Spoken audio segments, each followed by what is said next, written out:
affordable price tag yet offers nice photo and video quality? If the answer to that is yes, then sit back and relax and enjoy my full review of the Canon PowerShot ELPH 180. This camera was announced at CES 2016 in early January and went on sale in late February. The ELPH 180 is meant to replace the ELPH 160, so included within the rather small box is a getting started guide, a limited warranty, a 680 mAh lithium-ion battery, a battery charger for that battery, which features prongs that pop out, a small lanyard, and then finally the actual camera itself. Some of the basic specifications of this camera include an 8x optical zoom with optical image stabilization, a 20 megapixel CCD sensor with a DI-GIC 4+ image processor, and 720p HD video recording capabilities. Do not be turned off though that this camera cannot record in 1080p,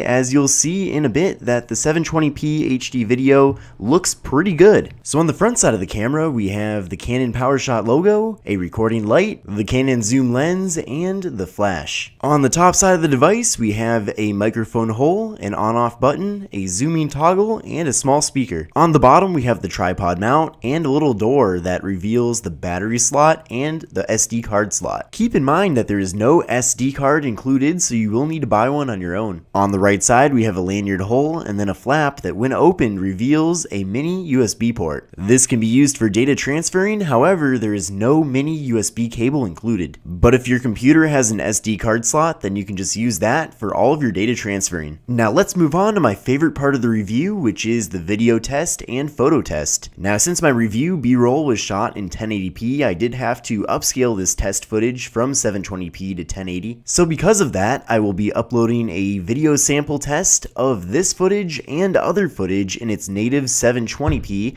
and that should give you a better idea of how the quality looks. Definitely make sure to give that video a look. You will also be able to experience an uncut sample of the microphone. Now you've probably noticed this already, but the camera sensor does a nice job of retaining some really accurate colors. It is also great to see that there's minimal artifacting. However, the video stabilization could be improved just a bit, but it does have some pretty decent video quality for a budget point and shoot. This device really shines on photography, which is good because it is a point and shoot. It produces some pretty bold colors. It does a decent job producing some quality depth of field, and the autofocus is quick to adapt to its current situation. And finally, I really like how this camera has 8x optical zoom, because that's really where this budget point and shoot stands out in comparison to a smartphone camera from maybe an iPhone or an Android device. The photo quality produced by the ELPH 180 might be pretty similar to what you'd find with a high-end smartphone, but when it's time to zoom on in, the optical zoom found on this device is miles better than the digital zoom that you'd find from a smartphone. I know that personally there are many occasions that arise when I wish that my iPhone had a really nice optical zoom, but unfortunately it does not. So that's why it's still helpful to bring along a point and shoot as a companion camera. The camera features a 2.7-inch display that could be a little higher in the megapixel department, but gets the job done. On the front side here we have a variety of pretty self-explanatory buttons, including a delete button, menu button, play button, record button, and a circular toggle function with the flash, auto, info, function set, and framing. One thing that I really like a lot is having that record button, because if you want to jump right over to video mode, all you have to do is hit that button and the camera will begin recording video. Within the camera software, there is a variety of different options and settings to pretty much maximize your experience here. Some of those settings include the ability to change the resolution that you take pictures in, including the aspect ratio, the ability to adjust the video resolution to lower than 720p, and there's even the option for a custom white balance setting, which really is a nice feature to have if you're planning on taking videos indoors. The camera features a built-in timer and several different flash functions, including no flash, flash, auto flash, and slow synchro. The device has an auto zoom feature that will allow the camera to automatically zoom in to frame the subject and keep it in focus. There is also an eco mode that allows the camera to have a little bit better power management. Essentially, this mode puts the camera to sleep after it's not used for a short period of time. And finally, the camera features a variety of different special effects, such as fisheye, low light miniature effect, toy camera effect, monochrome, super vivid,